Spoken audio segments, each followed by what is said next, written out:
Alright people, I'm back with Mount and Blade, a mod that is a Game of Thrones mod. There's two popular Game of Thrones mods. This is the one I like more. It's a World of Ice and Fire. The prelude just tells you like some story. Not sure necessarily about Game of Thrones, but like how to play this game. So let's skip that. Let's go to character creation. I want them to be named after the books. I've read the books. I've also watched the TV series. I like the books better. And I know the TV series is good, but the books are just better. Static Wars makes it where it's like the books or the TV show. Uh, Sandbox is what I like, so they can do whatever they want. Character creation. I'm really not sure what I'm going to do. I'll be back in a minute after I get everything sorted. I'm hoping I can choose a character that basically is the same as last time with high intelligence. We'll see how that goes. I'll be back in a minute. Okay, so this is what I decided to go with. I'm going to play a male character this time, Valyrian, a tall Valyrian.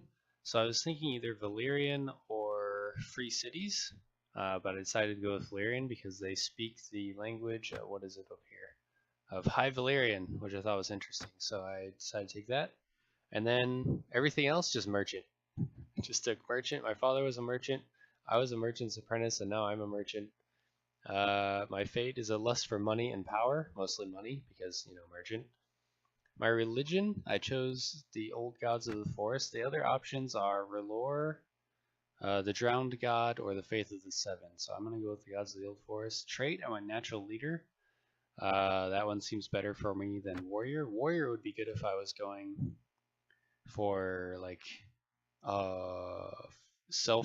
focusing on myself to be a very powerful combatant, because this looks like it scares everyone away from you, so it gives you some space to cut people down. And then none. And none does nothing. I don't know what happens if you take none. Maybe you get one later. It'll just give you one, but I'm going to go with natural leader. Okay, so that's for that. Continue. Let's allow me to quit without saving.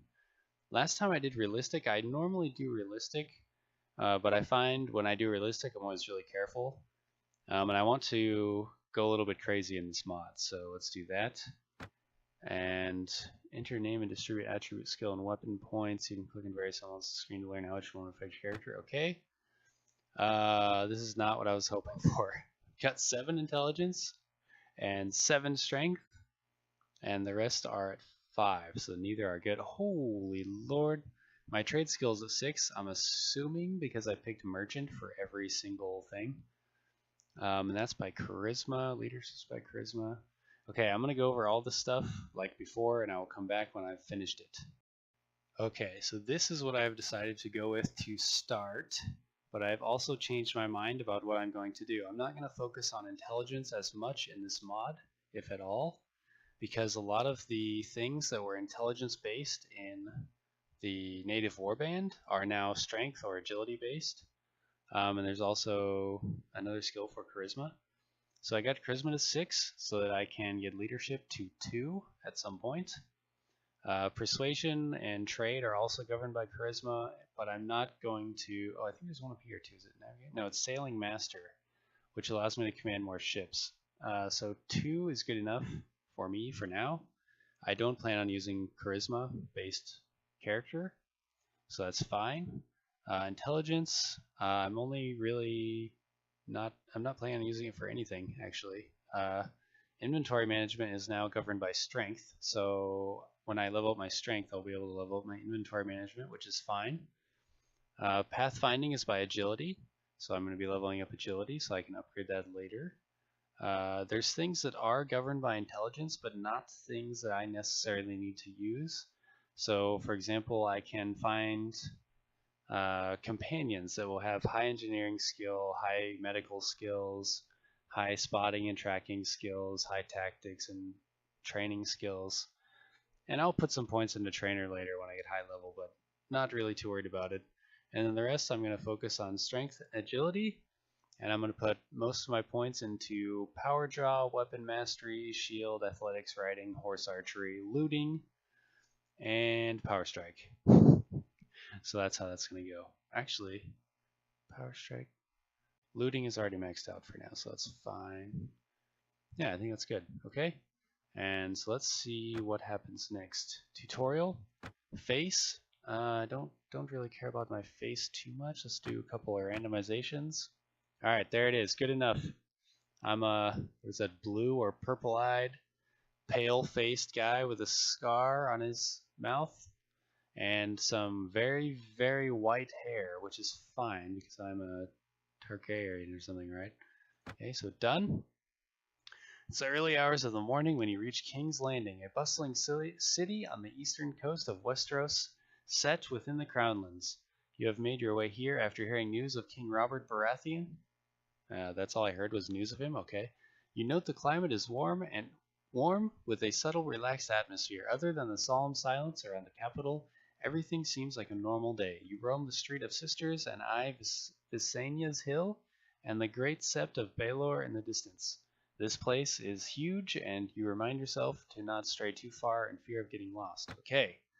You stand still for a moment in awe of such beauty whilst feeling warm, quiet wind lightly whistling past your ears. It's certainly a far cry from the road you traveled to get here. With a great sigh of relief, you finally feel you can relax and start to decide what to do with the rest of your time here. The brief moment of sanctity soon passes when suddenly you hear sounds of marching foot soldiers, the clang of armors, and the clash of swords. People shouting, yelling, screaming. Confused, with no idea what's happening, rather than run, you decide to take a closer look. Oh, it's happening now. It's loading something, I think, right? I don't know. I click continue. I don't know. It's okay. Here we go. Do I have a weapon? I have. Is this a cleaver? I have a. Oh, hello. Those bastards are attacking anyone associated with House Stark. You must help us fight. Oh! Okay, it's like, I don't have a shield, but I have a cleaver. All I have for a weapon is a cleaver. So I have to fight these Lannister bastards. Come here, I'll cleave you. I'm trying to poke you. These guys are really loud. I wonder if there's a way I can turn the sound.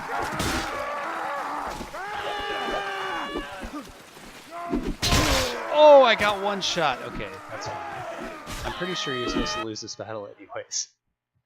Okay, you follow the ground and are able to move, and you slay those consciences. You still hear the slaughter around you. The laughter of Lannister men as they slay the soldiers of the north, and the heart-wrenching screams of women and children being put to slaughter. You eventually wake to the sounds of voices and wonder where you are. Where am I? It's very dark. Lord Edgar, Stark Levy, Stark Footman. I'm guessing I need to talk to him. I do. You're alive! You're one of the lucky ones. Not many others alive. I can tell you that much. A bloodbath. It seems our Lord Ned Stark has been taken prisoner.